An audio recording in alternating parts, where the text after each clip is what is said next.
Hello, everyone. Today I'm going to give a brief overview of podcast automation we have developed at the Reidoc Agency. This will save you a lot of time. If you have a podcast, you're inviting guests, you're editing with the help of a VA. There's a lot of communication happens both with scheduling the appointment, recording, and then post-recording editing, plus conveying that back to the guest because you always want to thank them and send them a link to the final product. Those things that can take up a lot of your time. And even if you have a VA, there can be coordination issues and stuff. So here we developed a simple automation that will help you do all those things in a very less time consuming way. So, but first of all, why podcast, right? Podcast, the number one reason to do podcast is an evergreen content. So you do social media posts, LinkedIn, Facebook, those kinds of things. You put a post today, it's going to disappear. Next week, no one is going to know about the post. It's not going to come up there. But podcast is going to stay as an evergreen content. People will discover your podcast again and again this year, next year, maybe year after, and then they'll reach out to you. They can potentially become your customers. They can potentially become your investors. Those kinds of things. So there's always a place for evergreen content like podcast and blog posts, those kinds of things. Second, when you have guests on the podcast, you're going to develop new collaborations. For example, I do real estate related podcast, and I bring on other doctors who do real estate. So I get to know them during this hour when I talk to them, and also it can lead to new collaborations after the podcast because both of us get to know each other in that hour. The third thing is, of course, it will help you expand your network, right? So you're bringing in a guest, you're recording the podcast, the guest is going to show it or put it up in their social media. They're going to share it in their network. Potentially this can grow your network and new people can discover you through your podcast. And the last one is you record one podcast. You can record the audio, you can record the video, right? So you can record audio podcast, video podcast. Not only that, you can create um, repurpose what the recording into multiple things like reels. You can do it or highlights. You can put all those things in social media. I'll show you an example in the end as well. So podcast is a very good medium to increase your customers, to increase your investors, to reach new people. So the number one step is, of course, say you already have a podcast. First thing you need to do is identify guests. Unless you're doing a solo podcast, you're the only one talking in. You need guests to come on the podcast, right? So you need to identify different guests. The first thing is identifying the first name, last name, and the email of the guest, and then put them through a booking automation. You don't want to be calling them, emailing them one by one. You cannot keep track of who you emailed, who you didn't email, who responded, who didn't respond. So you want to have an automation so that that's all taken care of and you don't have to track them. So the way we do that is, of course, we have a podcast booking landing page, which I'm going to show you in a minute, right? So then I put in the email address of the guest, and the guest is going to get an email invitation automatically. And then seldom people respond to the first email invitation. Often they look at it, okay, I want to go on the podcast, but they may forget. So you want to send a reminder about a week later and a second reminder about a week later. So this is how my podcast email invite looks like. It's pretty very simple. Hey, so we say, hey, invite you to this podcast. This is what the main purpose of this podcast is. And you can watch the previous episodes on YouTube, Spotify, the links are there. And then the second part is you basically tell them why you want them in our podcast. Hey, you are a great guy. You have tremendous knowledge and experience. My viewers will really benefit from your presence. And then finally, give the link to the podcast recording or scheduling link so that they can click on it and then they pick a time that works for them so that there is no back and forth saying, hey, are you available next Tuesday, available next Thursday, those kinds of things. That's going to waste a lot of your time. So here they just pick the time that works for them and then the podcast is scheduled. So 1 week later, if they didn't pick the time, if they're not scheduled already, then they receive this invite, a reminder where they say, hey, I'm following up on last week's email, and then basically the same copy. And then this is again sent 1 week later again to them, right? So we have sent all these emails. Now, say they click the link on the email and then they click on the calendar. Hopefully they book an appointment. And then they also we also make them fill a podcast form, because when the guests come on your podcast, you have to capture some information about them, right? So I'm going to show what we do here as well.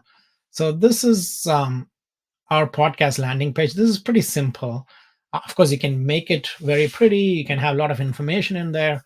My landing page is pretty simple. Say, hey, join as a guest in the podcast. This is the thing. It also gives them some information about the podcast here. If they missed it in the email, they can read about it. And then it tells them what is the total duration, and then what are the available times, right? So this is in May. Say they say, okay, May 29th, Monday, I can do, let's say they pick 7:30 p.m. I can come on your podcast. And then the next step is, of course, they have to click continue, but you're also in this page, you're also given them examples of previous episodes of the podcast if they want to listen to. Because often I go on a podcast, I want to know, hey, what this podcast about, what kind of questions they ask. So they can just click here and listen to the previous episodes as well. And then they pick the date, and then they click continue. Here's the most important thing. I want to collect all the information I need from them so that I can do my podcast better. So I collect their first name, last name, of course, their phone number, the email address, and if they have a website, we want to know, because maybe I want to look at their website before I interview them. And if they have their own podcast link, because they're our guest, we want to advertise them as well. We want to promote them as well. So because they're coming on, so if there's a podcast link, we want that. And then I always make them write something about themselves, a biography, right? So when they come on the podcast, I can use that and introduce the guest. I don't have to research and go and summarize the thing. They're the best person to summarize about themselves. So I get the biography there. And I also make them upload their photograph, because I can use that for my thumbnail. And then if they have a social media link, Instagram link, or LinkedIn link, I put that below the podcast, so that if any of my viewers want to reach them, they can easily reach them. And then the important thing is, I also ask them, hey, is there a specific topic you want to discuss? Or is there a specific product or a course or an investment opportunity you want to promote? Then, so that I can concentrate on those when I ask them questions. What I do is, when they click on schedule meeting, this information is automatically captured into my CRM system. So about 5 minutes before the podcast is due, I go there and then pull this information up and I look at it, and then I'm ready for the podcast. Right. So they click on the schedule meeting here, and then they can go into a thank you page with the calendar links and stuff. Right. So let's go back. So now they use this landing page, and then um, they they booked an appointment, right? So then once they book an appointment, the system automatically sends them an email saying, hey, thank you for this is the booking the appointment. This is the time. You can add it to your calendar using Google or Outlook. And also it has a meeting link. So when the time comes, they can click on the meeting link. So once it's done, of course, our job is not done. I told you about the confirmation email and SMS. We also want to send them a reminder email at least a week before, and then a reminder email and SMS, a text message about 24 hours before and about 1 hour before, so that they are ready to record. So hopefully they'll turn up, and then you're recording. And after recording, you will automatically want to send a thank you email to them saying, hey, thanks for coming on the podcast. I also asked them in that email, I hope you enjoyed being on the podcast. Is there anyone else you will recommend come on our podcast? Please let me know. So that's where you can find new guests through the current guest. So they may recommend some good people, and then you can bring them on. Now the podcast is recorded, right? Most of us, you will use a VA to record this podcast. So in our system, once I record the podcast, the VA automatically gets an alert saying, hey, this so and so person is recorded.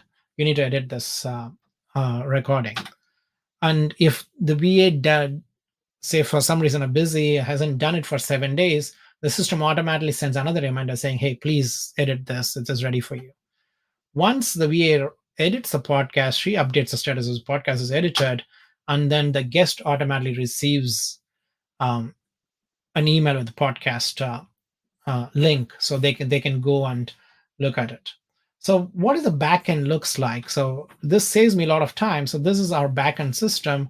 This is automated workflows, right? The first thing is a potential guest workflow. I talked about, hey, I identified someone's email address. This could be a potential guest. So they come on here, and then they get the first email podcast invite. We wait for 7 days. Second email reminder, wait for 7 days, and third and final email reminder. So then hopefully by that time they book the appointment. So once the appointment is booked, then they go into the next workflow, which I'm going to show you in a minute. This is the actual podcast workflow. Here, the person has booked the appointment, and then we remove from the reminder workflow. Once they book the appointment, we don't want to send them reminders, right? So reminder workflow, and then they get an email confirmation. Then 24 hours before the appointment, they get a reminder. 1 hour before the appointment, they get a reminder. And then 5 minutes before, they also get another reminder. All right. And then say we recorded the podcast.